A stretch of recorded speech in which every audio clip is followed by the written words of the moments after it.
చాలాసార్లు మీతో చెప్పాను,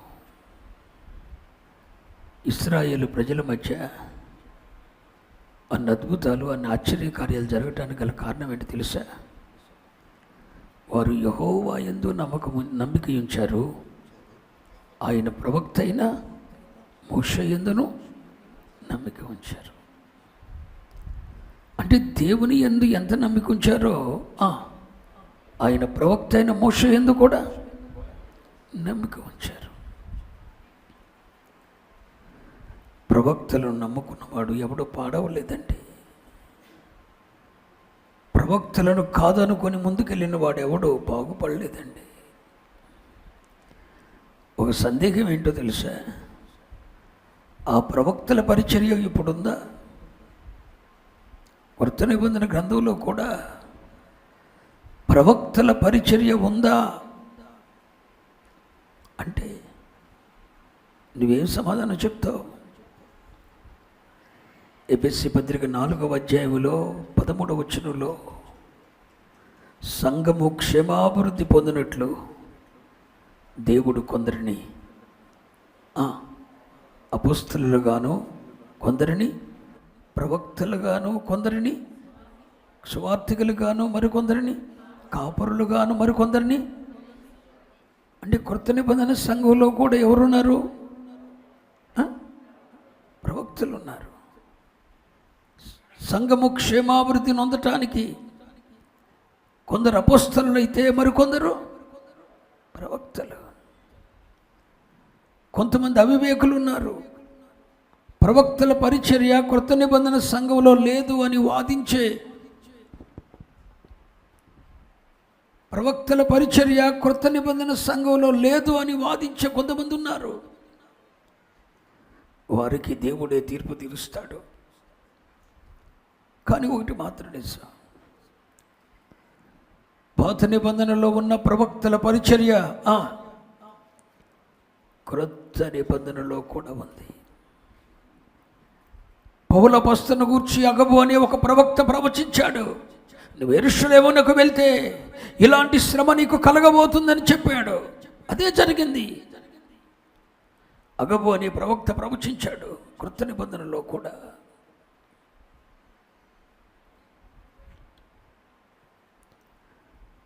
ఒక ప్రవక్తి మాట నమ్మాడండి బారాకు. బలాఢ్యుడైన సిసెరా మీదకు యుద్ధము చేయటానికి బయలుదేరాడండి.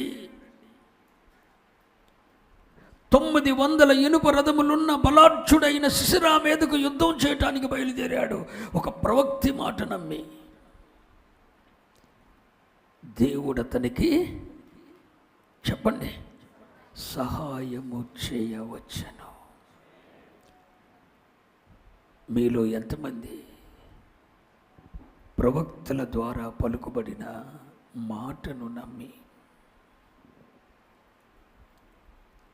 ఆ వాగ్దాన ఫలం అనుభవించటానికి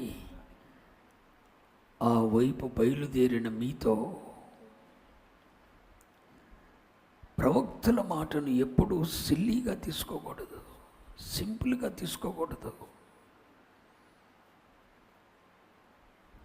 చాలా సీరియస్గా తీసుకోవాలి.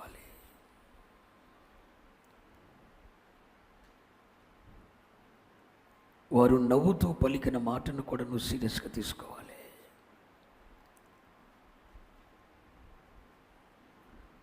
నీ గురించి ఒక మాట వారు సెలవిచ్చారే, దేవుని యుద్ధ నుండి పట్టుకొని తీసుకుని వచ్చిన ఒక మాట నీతో చెప్పారే, దాన్ని నువ్వు సీరియస్గా తీసుకోవాలి.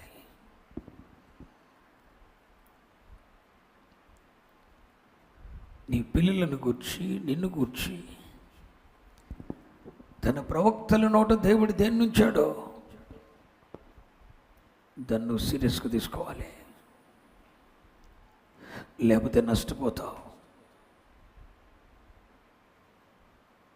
తన ప్రవక్తి మాట నమ్మి బారాకు బయలుదేరాడు. దేవుడు అతనికి సహాయం చేతికి వచ్చాడు. యెహోషాపాతు చెప్పినట్లు ఆయన ప్రవక్తల్ని నమ్ముకున్నాడు. బారాకు విజయశీలుడయ్యాడు, కృతార్థుడయ్యాడు. తన జీవితం సార్థకమైపోయింది.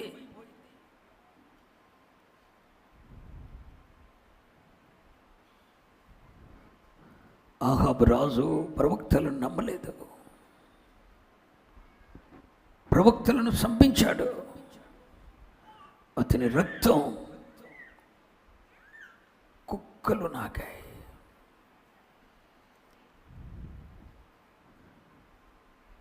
దేవుడు తను చేయదలించిన కార్యాన్ని ఒక అపోస్తలుడి ద్వారానో, ఒక ప్రవక్త ద్వారానో, ఒక స్వార్థికుని ద్వారానో, ఉపదేశకుని ద్వారానో, బోధకుని ద్వారానో దేవుడు నీకు తెలియజేస్తాడు. దాన్ని నమ్మాలి. అప్పుడు నువ్వు కృతార్థుడు అవుతావు, నువ్వు విజయశీలుడు అవుతావు. సీరియస్గా తీసుకోవాలి ఆ మాట. బారాకు, సీసెరాను దేవుడు నీ చేతికి అప్పగించిన దినం ఇదే. సీసెరాను నీ చేతికి అప్పగించటానికి దేవుడు నీకు ముందుగా బయలుదేరాడు అని ఒక మాట చెప్పిందంతే. వెంటనే స్వచ్ఛందంగా యుద్ధానికి వచ్చిన వారిని 10,000 మందిని వెంట పెట్టుకొని బారాకు యుద్ధానికి బయలుదేరిపోయాడు. దేవుడు అతనికి సహాయము చేయవచ్చును. వాగ్దానం పొందుకొని, ప్రవక్తి ద్వారా ఒక వాగ్దానం పొందుకొని ఆ వాగ్దాన నెరవేర్పు కొరకు అడుగులేస్తున్న అతనికి దేవుడు సహాయము చేయవచ్చును. చాలాసార్లు దేవుడు నీతో మాట్లాడాడు. చాలా వాగ్దానాలు దేవుడు నీకు ఇచ్చాడు. నువ్వు దాని మీద దృష్టి పెట్టలేదు, దాన్ని సీరియస్గా తీసుకోలేదు. ఇప్పుడేనంటావా, దానికి టైం ఉంటుందిలే అని నువ్వు అక్కడ పడేసావు. నువ్వు దాన్ని అనుభవించలేకపోయావు, విశ్వసించలేదు నువ్వు. కానీ ఈ శుభకరమైన మాసంలో, ఈ సెప్టెంబర్ మాసంలో ఒక దైవ సేవకునిగా ప్రకటిస్తున్నాను, ఒక దైవజనునిగా, దేవుని ప్రతినిధిగా ప్రవచిస్తున్నాను. నీ కొరకై దేవుడు చేసిన కార్యాన్ని, నీ కొరకై దేవుడు ఉద్దేశించిన ఉద్దేశాన్ని,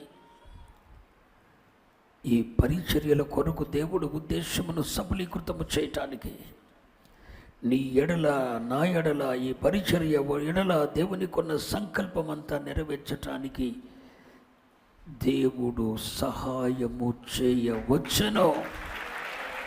వస్తాడు అని నేను చెప్పటం లేదు, వచ్చాను.